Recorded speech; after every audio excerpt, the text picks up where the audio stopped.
Hello, my name's Chris and welcome to the Horror Vault. Now, as if 2020 hasn't already been horrific enough, it's Halloween. The perfect time of year to put creepy decorations up all around the house, spend money you don't really have on scary costumes, and then lock the door, close the curtains and pretend that you're not home. So what could be better when trying in vain to hide from the snot-nosed little brats across the street than to settle down, snuggle up and watch a good old-fashioned Halloween movie. Problem there though, when you say Halloween movie, most people, every man and his werewolf, naturally assumes you're talking about the Michael Myers series starring Jamie Lee Curtis. So we're going to do things a little bit differently here and offer up some alternative movie goodness to really get your pumpkin juices flowing. There are a ton of great movies set either on or around the Halloween season which don't feature a massive dude in a boiler suit and a William Shatner mask. So here then are the top 10 Halloween movies which aren't Halloween movies. Right, so we're kicking things off then with 2002's May. This psychological horror movie written and directed by Lucky McKee tells the story of a young woman, particularly May, who's been left traumatised by her difficult childhood. Now, incapable of making any real meaningful connections with other people, May's only real friend is her doll Susie, a creepy doll Susie. And her increasingly desperate attempts to interact with her peers, with other people, paves the way for all sorts of grisly shenanigans, which culminates in a truly twisted sequence revolving around May's parents at a Halloween party. Now, the film didn't do very well at the box office, and was met with lukewarm reception by cinemagoers and critics alike in 2002, but has since found a loyal audience in the interim and is now considered something of a cult classic.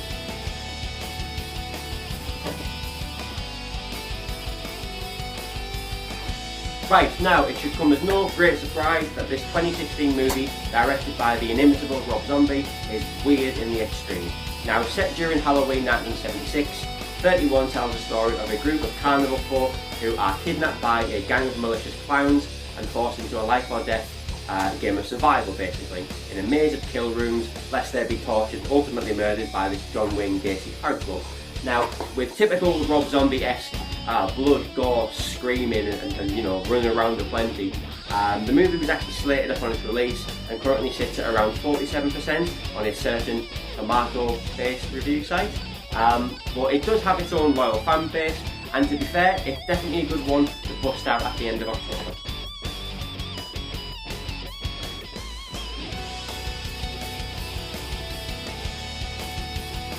Now, 2007's Trick or Treat,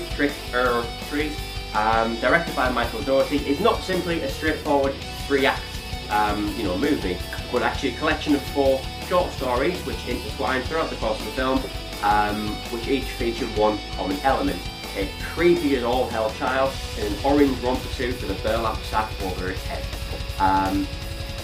Sam, the creepy kid, is there to enforce the rules of Halloween, and crosses paths with each of our protagonists throughout the course of the movie when one of said Halloween rules has been broken.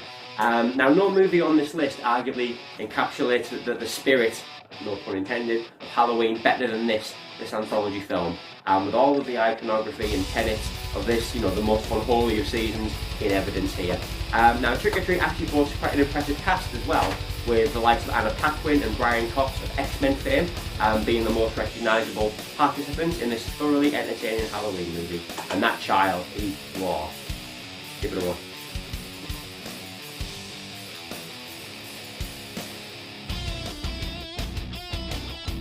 Right, well, when a group of friends score VIP tickets to this year's Hellfest, which is a horror-themed festival of ghouls, shots and general debauchery, scaring themselves shitless is most definitely the order of the day.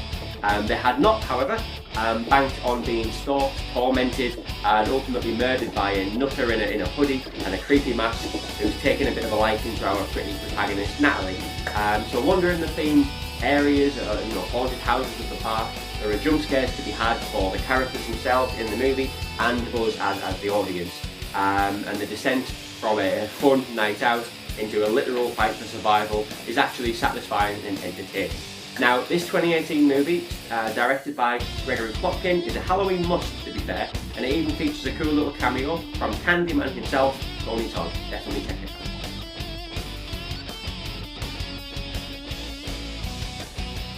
Okay, so we're winding the clocks back a little bit for this next one. Another movie which failed to impress upon its release. 1988's Night of the Demons, like so many others, has now found its audience and is considered a bit of a cult classic. So when a group of teenagers decided it would be a good idea to hold a seance in an abandoned mortuary on Halloween night, it's not a good idea.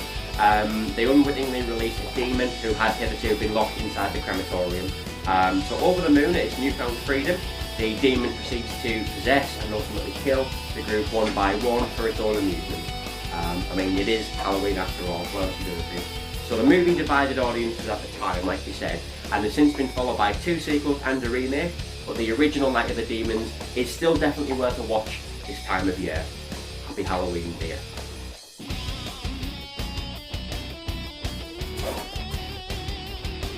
Okay, so not to be confused with the Angelina Jolie movie of the same name, 1980's The Changeling is the story of a famous New York composer who relocates to a mansion in Seattle.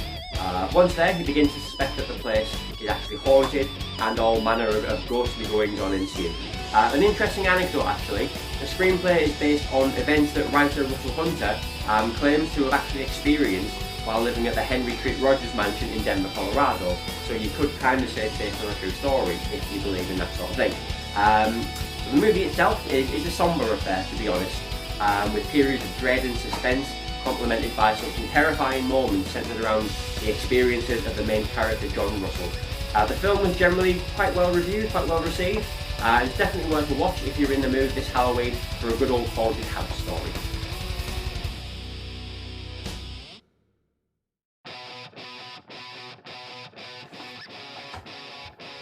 Okay, so I'll be the first to admit that Pet Sematari's links to the Halloween season are tenuous at best, but it still counts. I'll definitely fight you on it.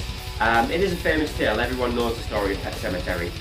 When Lewis Creed moved his family from Chicago to Ludlow, Maine, they soon find out that there is an ancient Indian burial ground nearby, the Pet Sematary, and when their cat Church is killed, Lewis takes the cat to the site, brings the cat back to life, even more evil and even more twisted than cats are anyway in general. When their son Gage is also killed, he takes his son's body to the same site to resurrect his son, against Judd's best advice, of course, against his neighbours' warnings.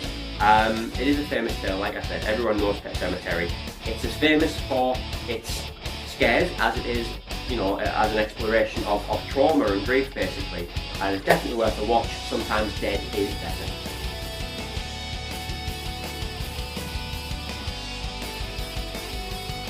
Okay, so based on an original story by Steven Spielberg, in fact, and written in conjunction with director Toby Hooper, Poltergeist tells the story of the Freeling family living a happy life out in a Californian suburb. Now, when their home is invaded by malevolent spirits which abduct their younger daughter, the family try everything in their power, everything they can, to bring their daughter back into the real world. Poltergeist, unlike some others on this list, Poltergeist was actually a hit upon launch. It did really well and is actually still considered a bit of a classic to this day. It's continued to terrify and traumatise people for decades at this point, and its sequels have actually continued that trend as well. Now, speaking of the sequels, if there was ever going to be an award for creepiest old man in horror, The Preacher from Poltergeist 2 would win that prize hands down. Fucking weird old man, weird old.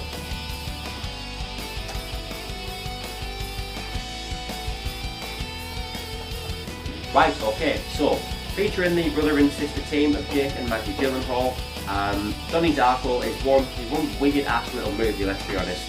Very nearly a straight to video release as well. Video, remember them? Donnie Darko tells the story of the titular character Donnie, obviously, who over the course of 28 days leading up to Halloween must try to make sense of his apocalyptic nightmare visions and also solve the mystery of the mysterious, huge man-sized rabbit named Frank. So Donnie is yet another example of a film which it was originally met with general disinterest and shockingly mediocre reviews and almost didn't get a cinematic release at all, like you said. But it's since gone on to become an absolute classic and was even featured in Empire magazine's top 500 movies of all time, which is no mean feat for an easily dismissed indie movie. Not scary in the traditional sense, Donnie Darko instead is just a weird, abstract sort of film, which is a perfect accompaniment to a Halloween movie night. Definitely give it a watch.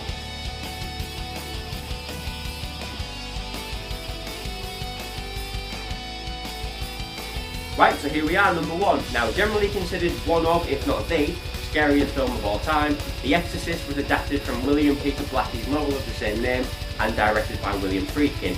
Now, the movie itself tells the story of 12-year-old Reagan, who becomes possessed by the demon Pazuzu, and her family's attempts to cast out the malevolent presence with the help of 2 priests, Father Merrin and Father Karras. Now, the reaction to The Exorcist on release was brutal, with reports of heart attacks and miscarriages in cinemas. People vomiting and fainting in the aisles was a regular occurrence as well. And there was even a piece which appeared in a leading psychiatric journal on cinematic neurosis triggered by this film. So The Exorcist, to be fair, today it may seem a little quaint, viewed through modern eyes with modern sensibilities, but it is still an absolute classic. And its connection to the Halloween season makes it a perfect movie to sit down and or throw up to this October. So, all you dyslexics out there as well, your mother does in fact cook socks in hell. Stay spooky, people, stay spooky. Right then, so there we go, that was our list. As ever, please do feel free to let me know what you thought down below in the comments. Be sure to check out the other work we do on the HorrorScreams VideoVault website and the Horror Vault on YouTube. Check out our Etsy store as well, we'll put the link below for lots of cool merchandise. Until next time though, thanks for watching, happy Halloween.